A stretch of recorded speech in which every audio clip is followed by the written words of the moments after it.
Joey. I just like being in constant communication with you. Everybody's stuff Makes on. my When day. he's forced to listen to you. Yeah, Where's Austin when he at? has no choice. Austin. Can everybody turn around and yell Austin at the door for me? Austin at the door.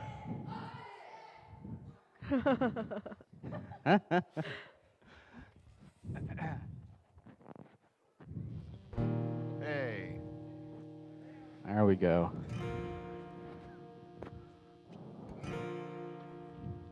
All right, everybody stand up and join us for worship today.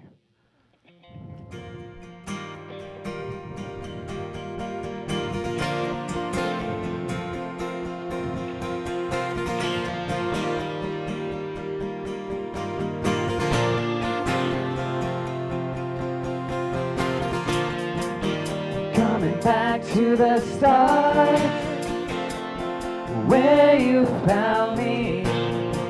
I'm coming back to your heart. Now I surrender, take me. This is all I can bring.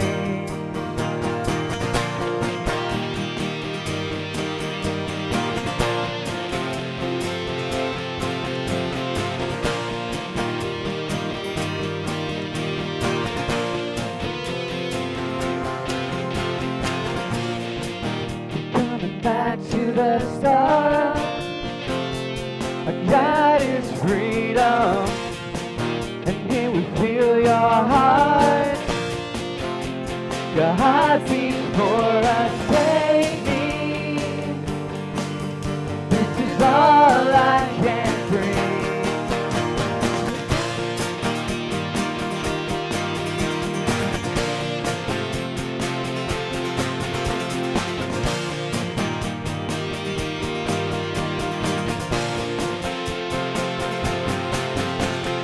Never stop loving us, no matter how far we run.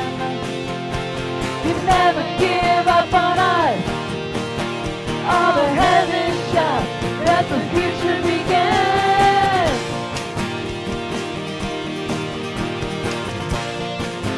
Let the future begin.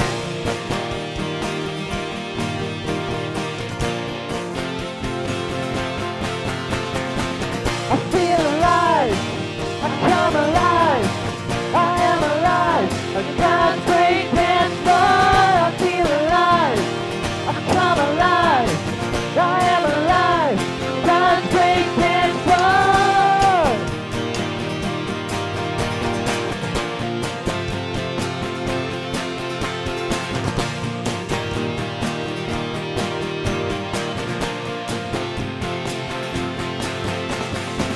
I feel alive, I come alive, I am alive, God's great dance floor. I feel alive, I come alive, I am alive, God's great dance floor.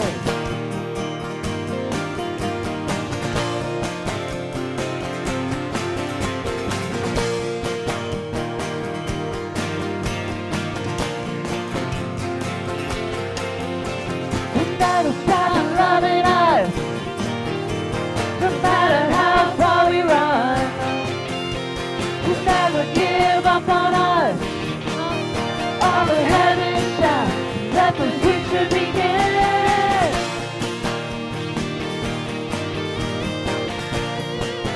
Let the future begin.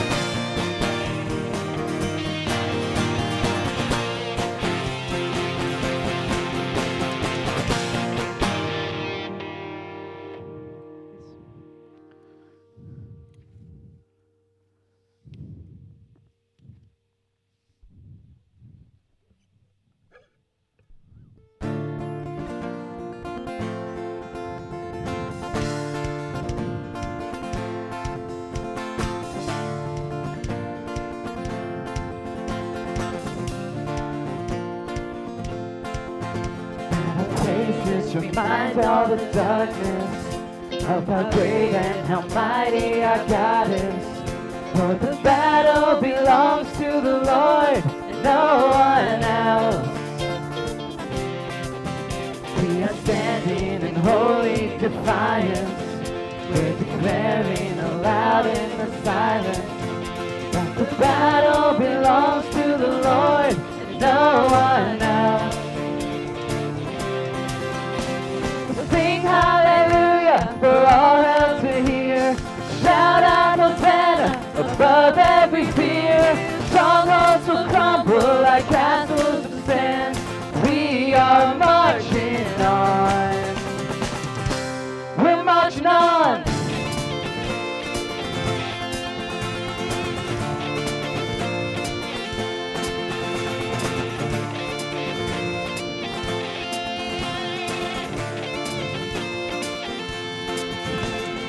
Unstoppable kingdom advances as we take back the ground from the darkness. The battle belongs to the Lord, no one else. Cause the banner we face in the chaos, cause the gates of hell won't stand against us. For the battle belongs to the Lord, no one else, no one else. Sing hallelujah for all hell to hear. Shout out Hosanna above every fear. Strongholds will crumble like castles of sand. We are marching on. We're marching on.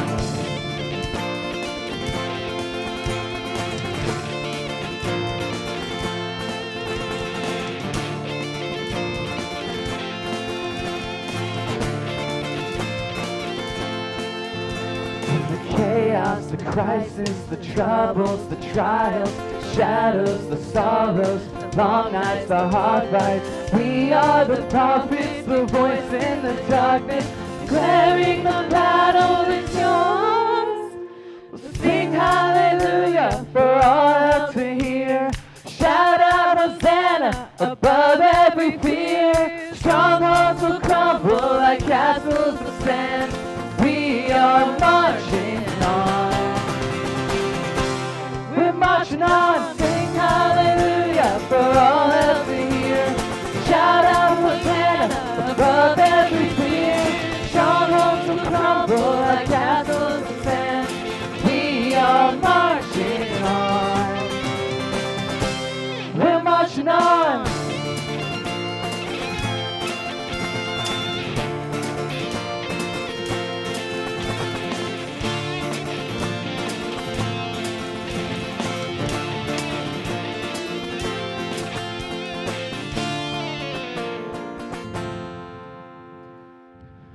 All right, good morning. You may have a seat.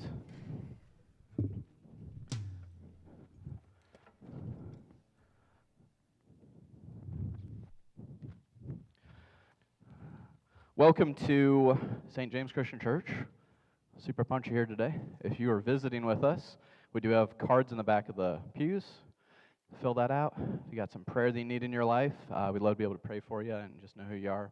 If you're watching online, we have the same thing on the front page of our website. You can do that for the same reasons. Check your bulletin today. We got a bunch of stuff coming up, going on in the next couple months. We've got events, men's and women's conferences, stuff for the students. So be sure you know everything on there. A couple of things to remember is the No Regrets Men Conference is coming up on February 4th, which is pretty soon. So go on the website or through the app, and you can register for that. Men, hopefully, if you went last year, you can talk it up to some guys who weren't here or didn't go last year. It was very good. It'll be here at the church. If you need more info, you can come talk to me, come talk to Doug.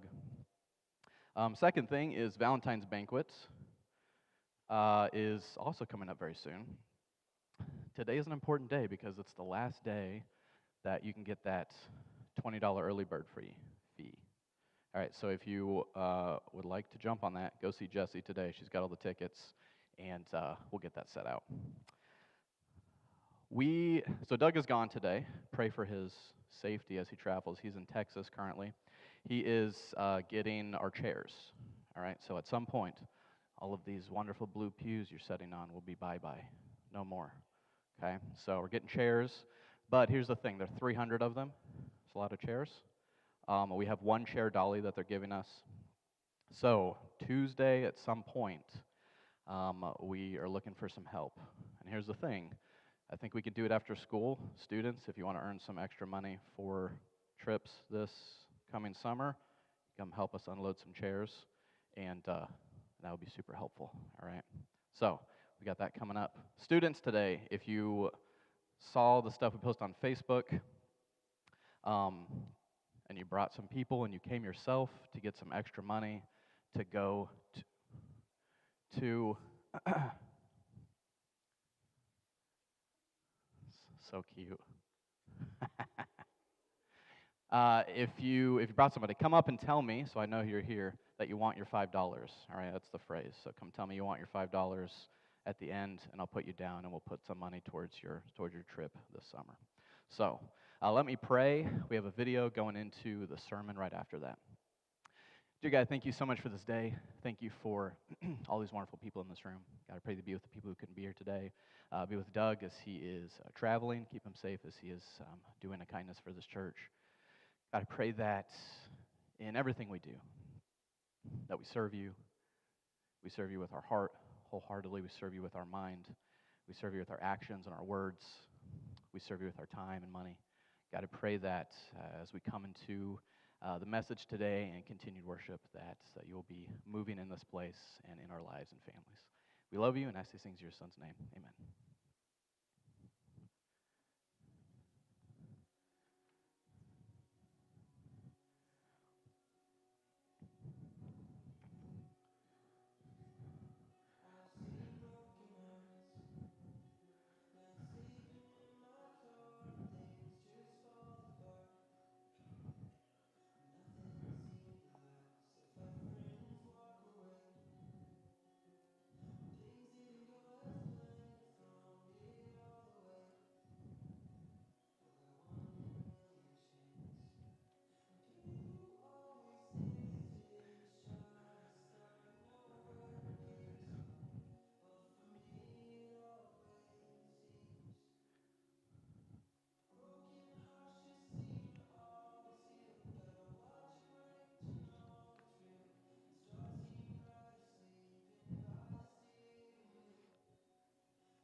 All right, good morning.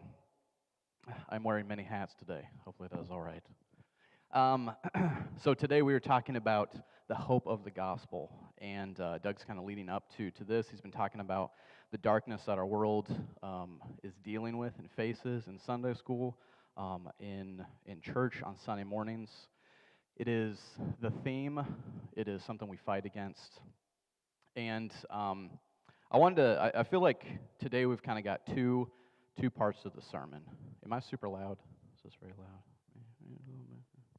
loud? We have two parts of the sermon. So the first part is unfortunately going to be talking all about the darkness that we're dealing with. And specifically, because it is me, I'll be talking to our students about the darkness that they face in their life and be calling to action some of that. The second part is going to be more joyful, hopefully, and we'll be talking about the hope of being renewed and what the gospel brings and how the gospel brings it into our life. But I wanted to start out this morning with that song, and I really like that song. It's, at first glance, it took me 5-6 listens. At first glance, it's fine. I was driving home from taking my daughter a few weeks ago. It came on my Spotify, and I was like, ooh, that's a dope song. Listened to it on repeat a couple times. And here's the thing, is really what we're going to talk about when it comes to our culture and our students this morning, is this kind of subversive rot that Satan brings into our life unexpectedly. So that song, it's positive, sounds positive. It's got a positive, like upbeat tone to it. It's melodic. It's kind of catchy. It seems on the out that it is good. It has no swear words, no graphic anything. All right. But I want you to catch the last part of what it says. It says, all the damage in the end makes me who I am.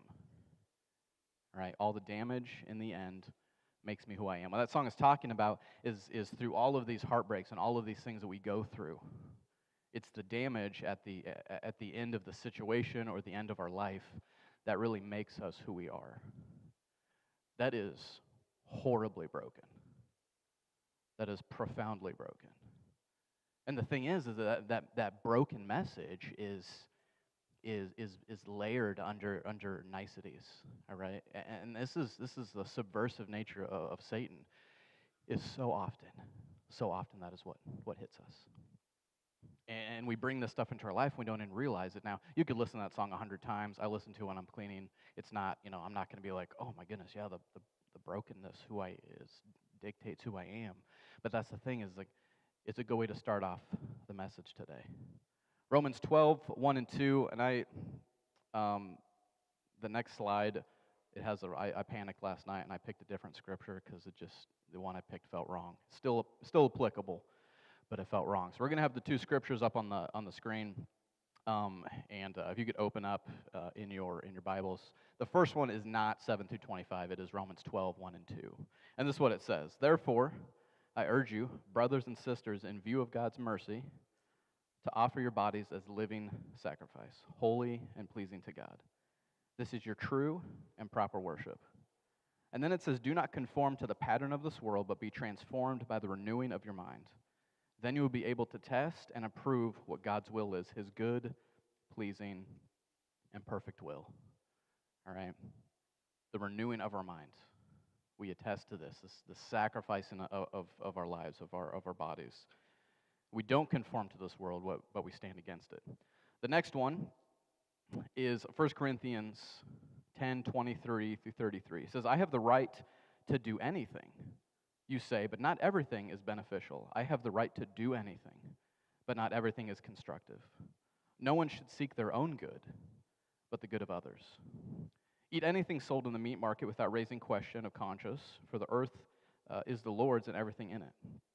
If an unbeliever invites you to a meal and you want to go, eat whatever is put before you without raising questions of conscience. But if someone says to you, that has been offered as sacrifice, then do not eat it, both for the sake of the one who told you and for the sake of conscience. I am referring to the other's conscience, not yours. For why is my freedom being judged by another's conscience? If I take part in the meal with thankfulness, why am I denounced because of something I thanked God for? Here, catch this at the end. So whether you eat or drink, whatever you do it all for the glory of God. Do not cause anyone to stumble, whether Jews or Greeks or the church of God, even as I try to please everyone in every way, for I am not seeking my own good, but the good of many. So I read those scriptures this morning because we come into this problem that we're dealing with. And this stuff has been weighing on me for quite a long time. So as I said, we're going to break the sermon up into two parts today. The first part is going to be talking, unfortunately, about all the darkness in the world. And here's the thing: I'm gonna list out a group of problems that'll be on the next slide. Parents, write these down. All right. The list I'm going to give you, I encourage you to go home, sit with your kids, spend a little bit of time watching the things that they watch on YouTube, listening to the music that they listen to on their Spotify playlists, because I can tell you, it is horrible. Isn't that right, kids? Yeah, Megan's like, it is horrible. All right. Since I'm a youth minister, this is what I do. I spend my free time researching all of the garbage that you guys tell me about that I hear through the grapevine. And I have my daughter especially to thank for some of this. We have very interesting conversations I never thought I would have with a 14-year-old girl more often than I thought I would ever have to have them. But what are the problems that we're dealing with? Well, the first one that our students are dealing with is we live in a world that actively promotes the destruction of our families, right? That's just plain and simple. It's not news to us. We know it, but it's worth a mention today because it's bad and it's getting worse. The second thing is social media. Social media is a dumpster fire of nonsense that is just funneled into our students' minds. All right, you have the likes of Andrew Tate, okay, which is fun for the kids to watch right now. You have Jeffree Star, who is a crazy, awful human being. The Ace Family, Christian deconstruction movements, basically any secular rapper, right, kids, that exists. Pretty rough. All right. I woke up early this morning. I was researching some. There's a rapper called DaBaby. All right. It's an atrocious lifestyle. Atrocious lifestyle. It's also a stupid name, but he exists among many that our culture listens to and celebrates. The Kardashians, we had to have that conversation with our daughter. Just horrible. Goodness gracious, just horrible. And the thing is like we consume this stuff, and we usually don't think too much about it. I'm guilty of this myself. Third problem is that we tend to follow the trend of the world. And we're going to get into that in a minute with our churches. Number 4 is our kids are growing up in a world where good things are bad and bad things are good. And it's kind of been like that for a good portion of their life. You got to think about kids that are in the generation kind of coming up, like my son's generation. They haven't lived in a world where anything's been different. It has been broken since their inception. And we have to think, what does that lead us to? And the fifth one, the most important one, is that small things cause big rot. All right, and I want you guys to write that. I want you to remember that through everything we talk about today. Small things cause big rot. So with all this being said, why does it feel like we're losing so badly? Maybe you don't feel that. I feel that often. I feel like as a youth minister, most days I'm failing. I'm failing the students. I'm failing families. I'm failing my own family and my kids. It just, for me, it feels insurmountable, the stuff that our students are dealing with, that our families are dealing with. And I think it's hard because these attacks come from multiple angles, all right? Almost every angle you can think of. And it promotes hopelessness. That's going to be something we talk about pretty much the whole day, is it promotes hopelessness. So here's the thing, is like we know church today exists. We're in it, we're a part of it. We look at things and we see it's really bad. But if you go back to the New Testament, if you go back to the time of Christ, the Roman Empire was atrocious. Like, we think things are bad now. Rome was pretty rough. All right, it was anything goes, and we're kind of headed back to that, in my opinion. But Rome was rough, and the cool thing is that the church grew and grew and grew amidst everything that they were dealing with. And I think the hard thing is, like, when we look at that, why is church in America declining? Why are they more empty? Why is our student generation, so most of the kids I teach on a Wednesday, their generation's coming, you know what they're saying about them? They're saying about they will be the first non-religious generation by the time they're in their 30s. That's like, as a whole, these kids' generation will not be in the church. That is absolutely, if that does not freak you out, it should. That is a terrifying notion. And so what made the church in Rome grow and prosper amidst all of the crazy stuff that they dealt with? Well, I think for the most part they were a counterculture. Doug's talked about that several times. This church in the day of Rome was this counterculture. They weren't as influenced by the world as we are. Now, they had their moments, which is why you have the rest of the New Testament, the letters to the churches, because they slipped up. They weren't perfect. But here's the thing, is like, we have to understand, like, what does our church look like? What does God's church? What is keeping it down from being as successful as we want it to be? Well, my 2 cents is Like we know Jesus won the battle, right? Like Jesus has won. We can celebrate that. That is hopeful. That brings us life if you subscribe to that. But I think the church has forgotten that Satan is very good at what he does. And I don't want to give props to the enemy. I'm not in favor of that. But Satan's very good at what he does. I mean, his whole thing is pride, right? His whole reason for who he is pride.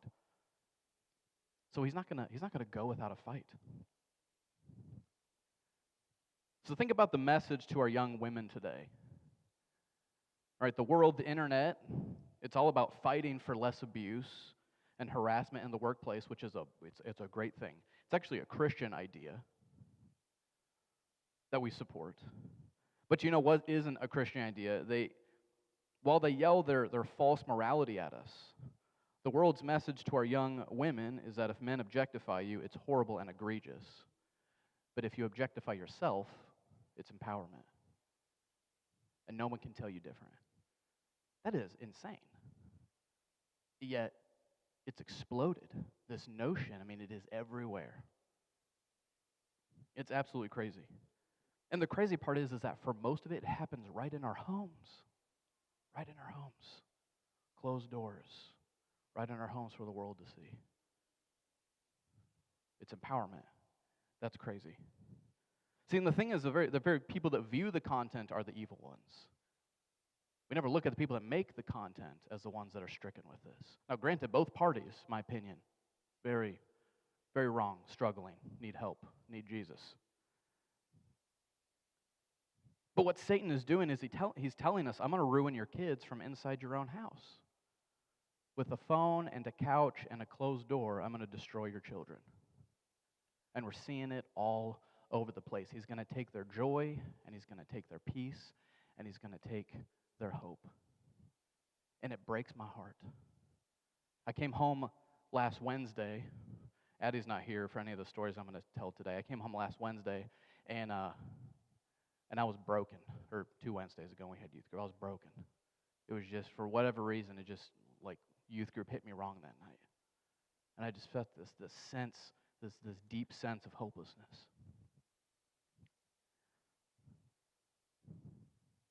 And the hard thing is, now I'm going to say a lot of things today, and I don't want you to feel like I'm picking on any one of you. When I talk about our church, sometimes, yes, I'm talking about our church. Most of the time, I'm talking about God's church, the big C. But what troubles me is we've had hundreds of students come through this youth group in the last almost decade. It's pretty cool. But what troubles me is I don't feel like a lot of parents are fighting against any of this stuff. You might be thinking, Caleb, don't judge me. You don't know what my life is like. You don't know what I'm doing, what I'm not doing. I'm not here to judge. I'm not here to judge at all because I'm as guilty as the next person. But there's an urgency. On Tuesdays when me and Doug meet, there's an urgency that we talk about. That's like, are we fighting for our children and our kids' friends? Are we fighting for that generation like our lives depend on it? Some of the kids you guys might be freaking out now, being like, I'm going to go home, I'm going to get my phone taken away, it's going to be blown into a billion pieces. And I'm not suggesting that. You guys are safe, all right? I'm not suggesting that. Sometimes that's too easy of a punishment or a discipline. I'm not up here being like we need to quake her up or, like Mennonite is right or any of that. We're not chanting that. What I am asking is what do the conversations in our household look like? What do the conversations with your kids look like? I had a conversation with my daughter 2 weeks ago as we were driving down to Springfield. And here's the thing is, like, I tamed this sermon way down, all right? I tamed it way down. Because the things that you would not believe. That's why I want you to go home and just watch 2 hours of YouTube with your kids. You wouldn't believe the trash that is in this world. I mean, it is egregious. I had a conversation with my daughter, 45 minutes about rape and stuff she watched on the internet and stuff she heard at youth group. Never a conversation I thought I'd have to have with my 14-year-old. The video that she saw was making light of it. That's insane. But this is the stuff that just funneled through our brains constantly. It's pretty crazy. And here's the thing is, why am I telling you all this today? Why do I feel just weight today? Is because what I've been dealing with as a parent is I feel like my daughter knows more about internet celebrities than she does her own Lord and Savior. And that makes me sad. And that makes me feel like a failure. And it makes me worried for her future. Because it's not that we don't talk about it. It's not that we don't teach it. But that's the hold that the world has. That's the hold the world has. So I'm going to break it up for a minute because I don't know how better to do this. I wrote something called my woke memoirs. Okay, I'm going to read it because I can't memorize it all. It's very long. And I'm going to do my best to break down the insanity, just a portion of it that we deal with. So they start by attacking the family. Divorce rates have doubled in the last 50 years, but if you look at the statistics now, it may seem that divorce rates are better. That's only really because people aren't getting married that much anymore. They're just having sex with each other and calling it good. Porn is on the rise, and with the sanctity of marriage being under attack, it's not rocket surgery to figure out why that is easier than real connections.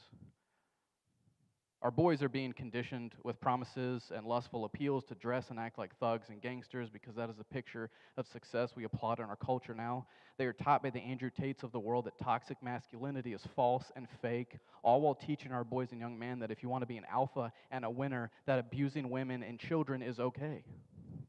It's actually right, and you should treat them like objects to pleasure your unsatiated desires and make as much money as you can, however you can while you do so. To counter that toxic message of masculinity, the culture says, actually, if you don't want us to hate you for being a straight white dude, just become a woman, and that will solve all your problems. And girls, if you ever wanted short hair and an urge to wear plaid or slightly loose-fitting clothing, that's because you're actually a boy trapped inside the patriarchy that you must fight against by mutilating your body and becoming the toxic male, which we will then hate you for. This all may seem very confusing.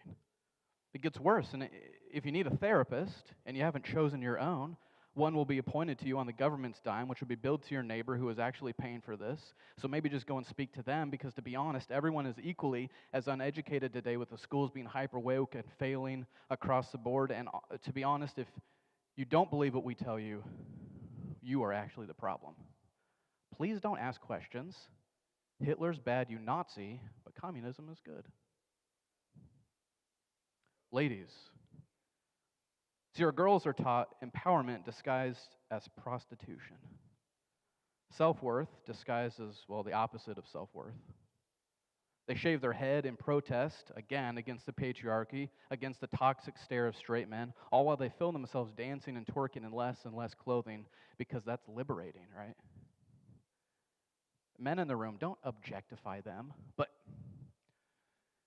you do have to watch the videos, and you do have to click like and subscribe and follow, because they got to get paid, right? But it's not prostitution. I mean, I guess it makes sense if you don't really think about it. Just to catch you up, feminists are now at war with the trans community because the trans community keeps stealing players from their side. Also, when it comes to toxic masculinity, again, as a toxic male myself, I've never fought ever for the right to be able to use a woman's bathroom or changing room, and you would think as the monster I am, I would have fought for that by now, right? But it turns out the people who yell the loudest about workplace abuse and male harassment and the Me Too movement, they're very interested in getting biological males into those places. You tell me who the problem is. Our kids are taught to look at everything through lustful eyes, that nothing is off limits, that all rules are made to be broken, that babies are made to be slaughtered on the altar of self, that our kids are taught that they're the most important thing that's ever happened to anyone on the face of the planet. Kids, you are special and I love you, but only Jesus holds that place. The world tells them to be their real self, but really teaches them to be fake happy, fake nice, falsely fulfilled, and to scream about their fake morality that is all but disguising their deep hopelessness. That's just a part, just a part of the insanity that is in our world. And that stuff, that's all true. I'm not up here just making up nonsense. That's all true. And see, that's the thing. It's like, I think we're even desensitized to it now, which is crazy. And the thing is, this is hopeless. Like, this is hopeless. Guys, I see it every week. This is like my life. This is hopeless. And we know that. I'm not telling you anything you don't know. But the difference is we have Jesus, right? We have Jesus, so it's all better. But my problem is why is this the conversation in the Christian community? Like, why is hopelessness on the rise in the Christian community? Because if you don't think it is, it is. The statistics coming out of Christian-led organizations and churches is staggeringly frightening. They predict that in the next 20 years, okay, when your kids are my age, they will not be in the church. Like 80% of them. That's insane. That terrifies me. And the thing is like, I can see it trending. I've calculated it out throughout the almost decade we've been here. We've had over 250 students come through this church, this youth group. That's pretty cool. You know how many of them still have a faith? How many of them coming from Christian homes still even have any of it left? Not a lot. And a lot of them are in the stuff I just read. They're dealing with it. They're a part of it. And we can't see what's going on. See, the lesson is when you lean into the world, you fall away from Christ. You can't lean into the world and lean into Christ. It doesn't work. You can't follow the world and follow Christ. Students, I'm afraid you guys are going to learn this the hard way. I'm afraid you're learning it the hard way. You guys know. You guys know the kids that have been through here that have obliterated their lives, and they're not much older than you. Breaks my heart. I think the church, especially in America, is currently learning this the hard way.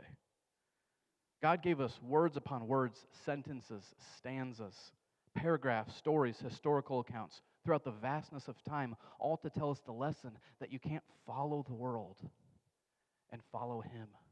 It doesn't work. I've tried it. It doesn't work. Adults, you've probably tried it. It doesn't work. What I'm worried about is that we're okay with our kids kind of trying it. It doesn't work. It just brings hopelessness.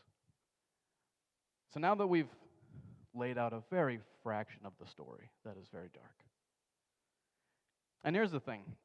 Most of the time when I bring this up, like, we realize that, like, scripturally it's just going to get worse and worse, right? Like, we're not going to wake up in 20 years and boom. People are just like, Jesus is awesome. What have I been doing my whole life? He's amazing. He takes away the sins of the world. It's beautiful. It's fun. That's not going to happen. It's going to get worse and worse and worse until one day God is like, enough is enough. And He sends His Son back to get us.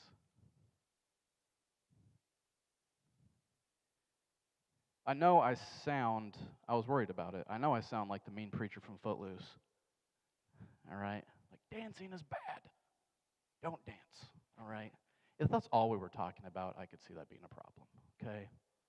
It's not even close. It's not even close. But here's the thing.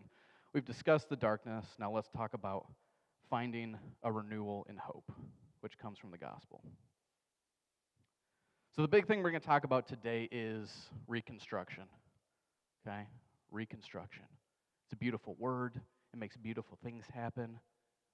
So many applications in our life. But reconstruction on a spiritual level today. And the first thing that we have to do is we have to tear down before we can rebuild.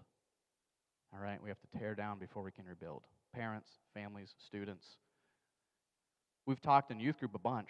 Habits you make now as a kid in your teen years, you're going to take into your 30s and 40s. Trust me, I'm dealing with some of my own right now that I should have fought harder when I was younger. But we have to tear down before we can rebuild. So here's the thing. I'm going to tell you a couple stories. I need you to put a spiritual spin on all of them, all right? So follow with me. I have a lovely, small, saltwater reef aquarium in my office. I love it. It looks a lot better now. It's got some cool fish in it. It's got some coral from the ocean. Oh, it's beautiful. I abandoned it for like 9 months last year, okay? I kind of fed the fish a little bit. That was about it. And it got bad, right? It got real bad. Filled with hair algae and nuisance algae. It was disgusting. And the whole thing, it was like a 5-gallon bucket of algae. It was gross. It was bad enough to the point where people would come in and they would come in to talk to me and they'd be like, oh, that looks bad. It does look bad. I had people come in a couple times and be like, smells bad in here. I'm like, I shower enough. The last time somebody came in, they're like, they came in, I think to ask me, are you going to fix this or am I going to have to fix this? Okay? They're like, it's time, Caleb. I'm like, I know. So you got to get to work, okay? Because I wanted it to look nice. I wanted to get new fish, and I wanted to. The corals are awesome. They're little creatures of their own. It's beautiful. But I had to get my hands dirty. I had to scoop out about 3 hours of picking and scooping. It was disgusting, right? And it smelled. My office smelled bad for days. Okay, it was bad ocean, not good. Do you get the correlation though? Like I couldn't just be like, I want this to magically look better. Throw some new fish in there. Throw some expensive coral in there and be like, it'll be good. Because everybody else is going to come and be like, still looks like garbage. I'm like, yeah, I know. We have to tear down before we can rebuild. What in our life? What in our family lives? What in our personhood do we have to do this with? All right. The next thing is if you've been to my home, it's not great. I love my home. It's kind of a hodgepodge of whoever built it, and I'm not a fix-it guy. All right. So when things break in my house, they broken. All right. Men, don't judge me. When they break in my house, they're broken. Sometimes they'll get up the nerve to try and fix it, and usually I don't because I'm worried I'm either going to make it worse, or I don't know how to do it. You know. And so that's the thing is like when you come over to my house, sometimes you're gonna be like, oh yeah. Even if it's clean, you're like, man, my floorboards are not great. There's spaces, gaps. People came over to fix my tub because I don't know how to do that, and there's some mold. All right, don't want to get my kids taken away. There's some mold on the thing. I watched some videos. How do you caulk things? First step, take old caulk off. I'm like, no. Put the silicone over it, right? Because that's a horrible idea, and it doesn't work. What do you think I did? Oh, I did that. I did second because it's easier. All right, it was a bad idea. It's already not working. That was like a month ago. The funny part is, as I was writing this out, if you know anything about me, I'm terrified of house fires. That's like my number one thing. Accidentally hitting people with my car is number one. Number two, house fires. Okay. When we leave for vacation or for like 4 hours, I unplug everything in my house, all right? I'm a crazy person. For about a year, there's been a light switch in my daughter's room that is broken. So you go in, turn the closet on, all right? Light switch goes back up on its own. Light doesn't come back on. I've researched it. I know this is a fire hazard, okay? You would think someone that is terrified about their house burning down, that would be an easy fix, right, guys? Anybody in here that knows how to do that? Easy fix. And I'm like, I'm good. How much is this like our spiritual lives? How much is this like sometimes our family lives? Where it's like we know things are broken, but we're kind of okay with that. I told this story to my kids, to the kids a couple weeks ago. My dad was young, living in Africa. Somebody gave him a package of bacon to cook with no instructions and a box of matches. All right? So they live in Africa, pretty close to like the bush, dry grass, all that good stuff. My dad goes out with a friend, is like, we're going to cook the bacon here over an open flame. Puts the bacon on a pile of dry grass in the middle of a dry field in the middle of Africa. Strikes the box, sets the continent on fire. Okay? I kid you not, my dad as a young man, very young man, burned down an entire banana plantation. That'd be like if we were playing a game and we sent the kids out and they burned down the vineyards in St. James. Like, ruined people's lives, all right? He ran and hid from it. You can't hide from a wildfire. That is literally impossible. You can't hide from a wildfire. But he goes and hides, and they're like, Derek, did you burn the banana plantation down? No. Okay, didn't. They knew. They're like, yeah, no, you just need to confess. He was like, I didn't. You know, literally, fire behind him. He's like, didn't do it. How much is that our life? How much is that our spirituality? How much is that our kids sometimes? You know, somebody will walk in to your life, be like, all your kids are on fire. Do you know this? Oh, yeah. You want some water? You want an extinguisher? Nah, figure it out.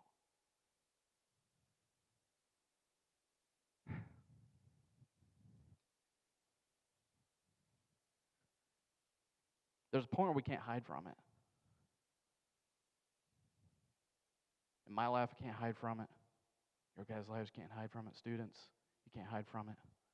I know I sound like a crotchety old dude. But here's the thing, okay? If I didn't have the experience, I would say you could write me off. But I've seen time and time again students ruin their lives. And just once, I wish people would listen to me. Because I don't want to see it anymore. But here's the thing. What does the gospel look like? What is the hope? 4 things real quick before we end. Number 1 is we must recognize the better way. Not a better way. We're not Oprah. The better way. Okay, that way is Jesus. Doug has railed on this for years here. I rail on this at youth group. Jesus is the better way. Figure out how to follow him. Number 2, use Jesus to measure what is good and use the Bible to measure its depths. Use Jesus to figure out what is good and use the Bible to measure its depths. The hope of the gospel comes from the goodness of the Lord, right? Like, we know that. But the thing is that I don't know how much we know this. We have to follow the true Jesus of the Scriptures. The things that he tells us to search and search after. The things he tells us to put away out of ourselves. We died to our sin. And the thing is, why is the Christian deconstruction movement, if you don't know what that is, go and YouTube it, Christian deconstruction movement. Why is that huge right now? And it's huge with people my age and younger, is because they're looking at the church and being like, you're shallow. You teach shallow things. You do shallow things. I don't want any part of that. I've lived in this part of the country long enough to know there's a lot of churches around us, very shallow. And that shallowness is going to catch up with us and it's going to kill us. So we got to teach the truth, which is what we strive to do here. But you, students, you have to search out the depths of the Scriptures. Number 3, the gospel is good news. The gospel is the good news of renewal that never gives up. And here's the thing. I don't care how old my daughter is. I don't care how old my daughter is. She knows enough that if she's 30 and she falls away, I'm going to be there day in and day out, trying to bring her back. Because that is what is worth it. I'm never, until one of us dies, I'm not going to stop. Now, I hope she doesn't. But that's the thing, is like the gospel never quits on us. I see so often that we kind of give up on our students. Number 4. The true pursuit of the gospel renews us. The true pursuit of the gospel renews us. And this kind of comes back to the shallowness that we deal with. It's like I've been around enough to know that we've dealt with people who claim to be Christians and in most ways do not live any of it out. And the kids are on fire. And I've had the conversations be like, man, we can help with this. We want to help with this. I don't want to see this happen. And it's like they're good. Seeds were planted. Things were done. Give it time. I'm like, but your kid is on fire right now.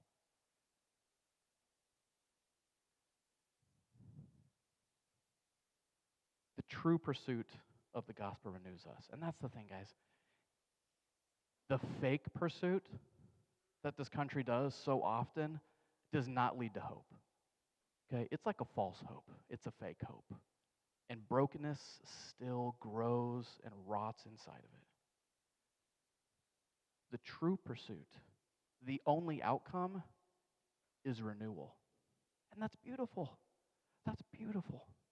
If you are truly pursuing God, the only outcome is renewal. And this is our thing, is I think sometimes we pursue in doubt. It's like, I don't want to put all my eggs in that basket, because what if it doesn't work out? The only way it works out is if you put all your eggs in that basket.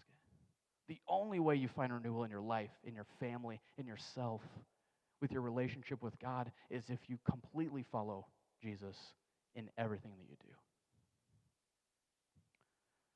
Band, you guys can come up.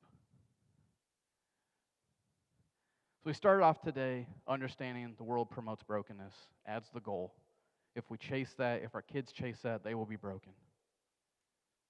I think the message I'm trying to get across today is that if we desire renewing of our spirit, I think we need to go home and take a look in the mirror. Students, go home. Check your lives. What do you got going on? Parents, go home. If your kids are struggling, we got to look at what are we chasing. I have been doing this, and to be honest, I'm pretty disappointed in myself. There are things that I know I could be doing better. And that's the thing, I'm not up here to judge anybody. You guys are all on your own journey. I'm here to just tell you what I see and what I'm experiencing myself. I've been kind of all over the map this morning. I apologize for that. It's hard preaching one sermon. You got so much stuff in your head. I think the thing that scares me, and the reason I feel so intense about this, is because our kids are our future. They are the future for everything, obviously, but they are especially the future for the church. And if we don't fight for it, it will be gone. Now, I'm not saying the kingdom is going to fade away. I'm not saying that the church will not survive in a way, because that's not how God operates. But the thing is like, how many casualties do we have to have before we understand that it's real? The hope of the gospel is beautiful. It is the thing to chase. If you are here today and you need to talk about that, man, we are here. The elders, myself, when Doug's here, he's always available. If you're having trouble with your families, man, this is the place. We are the people to do our best, our messy best, to help with that. I'm going to leave you with this today. 2 Timothy 4:7-8 says, I have fought the good fight. I have finished the race. I have kept the faith. Now there is in store for me the crown of righteousness, which the Lord, the righteous judge, will award to me on that day. And not only to me, but also to all who have longed for his appearing.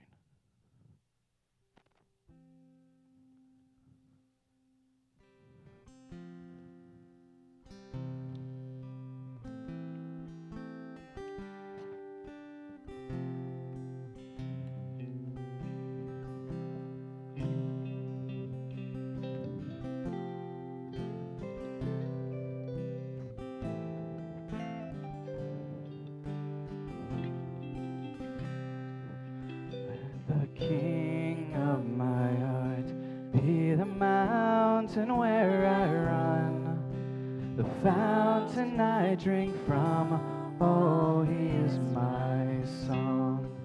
Let the King of my heart be the shadow where I hide, the ransom for my life. Oh, he is my song. You are good, good. Oh, yes, you are good, good. Oh, yes, you are good, good. Oh, and you are good, so good. Oh, let the King of my heart be the wind inside my sails, the anchor in the waves. Oh, he is my song. Let the King of my heart be the fire inside my veins, echo of my days. Oh, he is my song. 'Cause you are good, good. Oh, yes, you are good, good. Oh, and you are good, good. Oh, and you are good, so good. Oh, you're never gonna Never gonna let me down. You're never gonna let me down. You're never gonna let me down. You're never gonna let me down. you are good, good. Oh, yes, you are good, good. Oh, and you are good, good. Oh, and you are good, so good. Oh.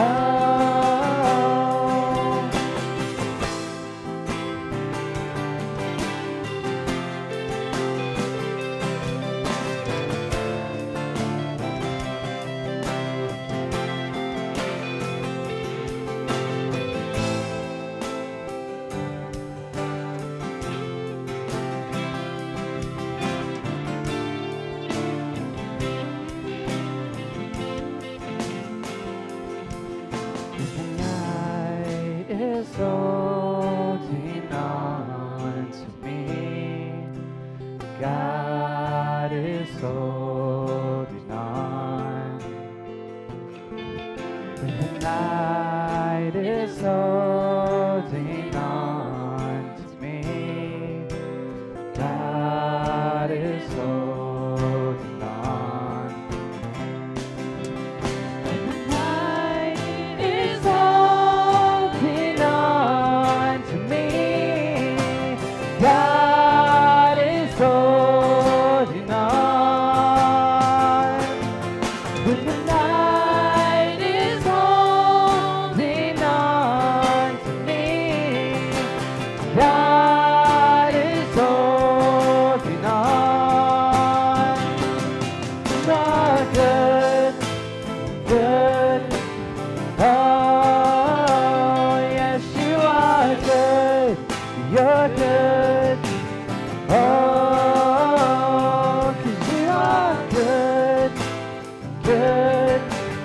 Oh, yes, you are good, good.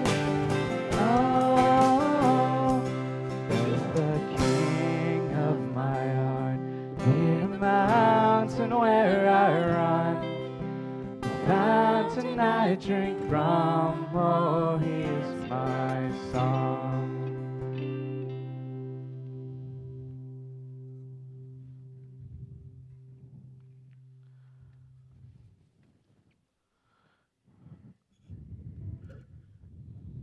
All right, we're going to head into our time of communion. And if I get a couple people to go back and help serve that.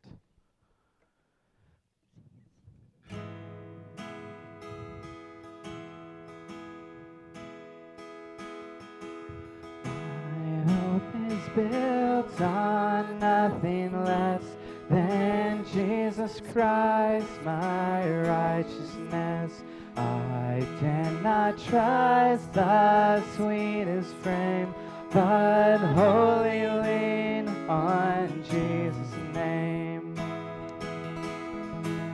On Christ the solid rock I stand, all other ground is sinking sand. All other ground is sinking sand.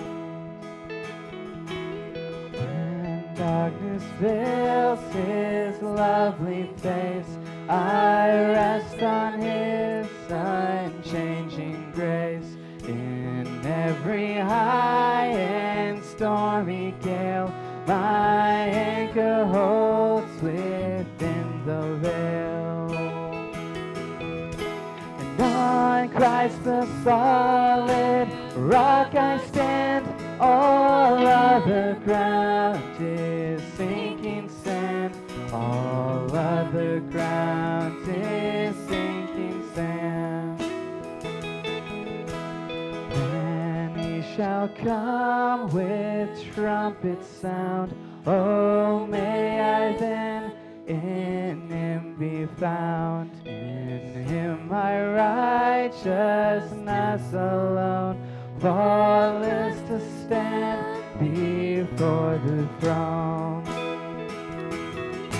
As on Christ the solid rock I stand, all other ground is sinking sand. All other ground is sinking sand.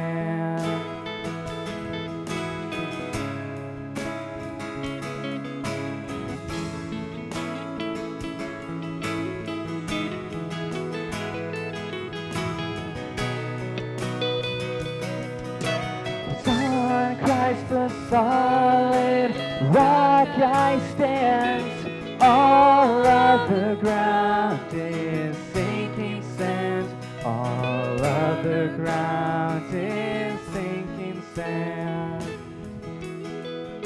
And on Christ the solid rock I stand, all other ground is sinking sand. All other ground is sinking sand. Dear God, we come to you this time. This time of communion, this time where we gather every Sunday. God, to understand the sacrifice that your Son made on that cross. God, I know I'm guilty of this weekly, that I forget that truth. That I don't wear it in my mind as I should. I don't wear it on my sleeve. I don't put it in my heart. God, I get distracted by the world. I get busy.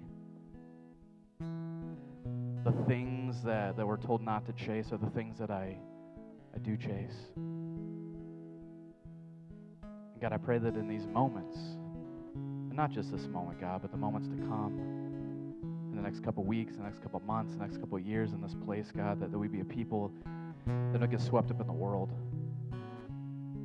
that we don't get sidetracked by the rot that is in our society. God, I don't want to come to be judgmental today. I want us to chase you like there's nothing else to chase. And God, we have amazing hope. A hope that renews us, a hope that rebuilds us. Your Son sacrificed everything for us. He gave us all on that cross. He was humiliated. He did it humbly, and he did it because he loves us. God, I pray that truth in and of itself transforms us, transforms our hearts. God, as we take the bread that's about to be given and the juice that represents your broken body, blood spilt, God, that we don't take it in a way that's flippant. We don't take it in a way that is unworthy. God, we love you, and we ask these things in your Son's name today. Amen.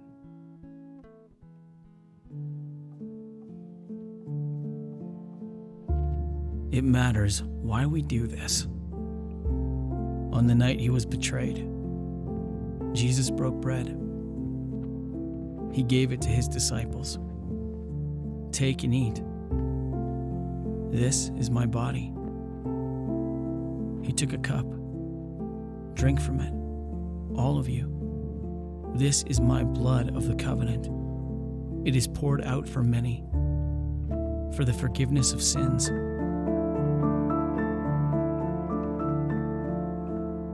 It matters how we do this. Let each of us look at our lives. Let us recognize our sin. Let us see the grace of God in the body and blood of Christ, broken for us, poured out for our forgiveness.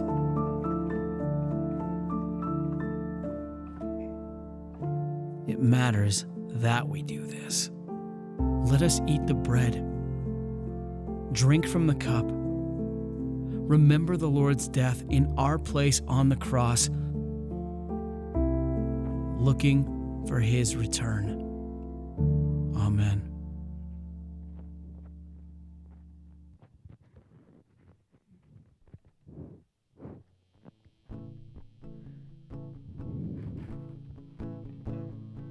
All right, stand with us as we close out with our last song today.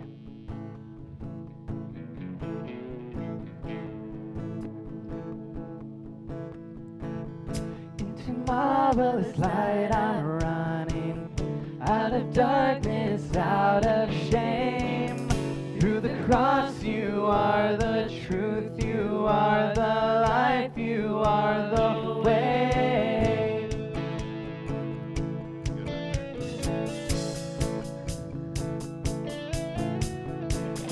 I once was fatherless, a stranger with no hope.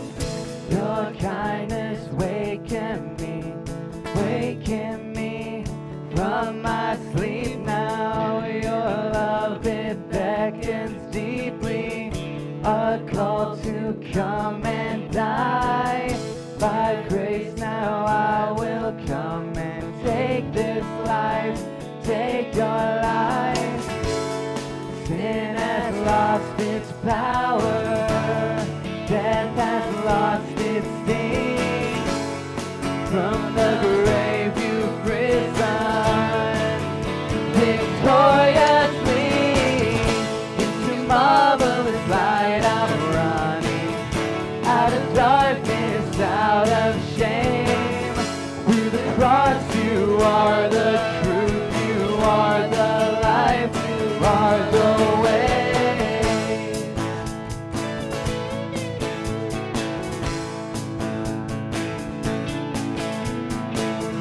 My dead heart now is beating, my deepest stains now clean. Your breath fills up my lungs, and now I'm free, now I'm free. My dead heart now is beating, my deepest stains now clean. Your breath fills up my lungs, and now I'm free, now I'm free. Sin has lost its power, death has lost its sting. From the grave you've risen victoriously. Into marvelous light I'm running, out of darkness, out of shame. Through the cross you are the truth, you are the life, you are the way.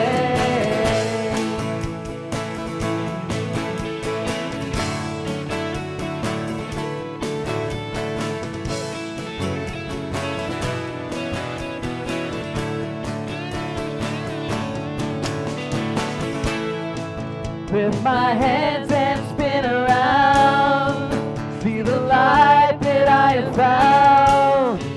Oh, the marvelous life, marvelous life. Lift my hands and spin around. See the life that I have found. Oh, the marvelous life, marvelous life. Into marvelous light I'm running. Out of darkness, out of shame. Through the cross you are the truth, you are the life, you are the way. Into marvelous light I'm running. Out of darkness, out of shame. Through the cross you are the truth, you are the life, you are the way.